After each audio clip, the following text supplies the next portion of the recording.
ప్రతి ముత్తైదు అంబను కాదే కరిచేది తన మదిలోని కలకలనన్ని అమ్మలకేగ తెలిపేది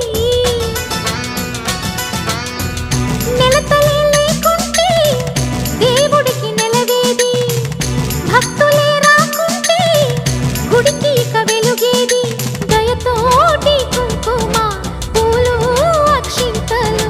మనమంతా ఇవ్వాలి తన తాళి నిలపాలి తాళి కాచి ముత్తైదా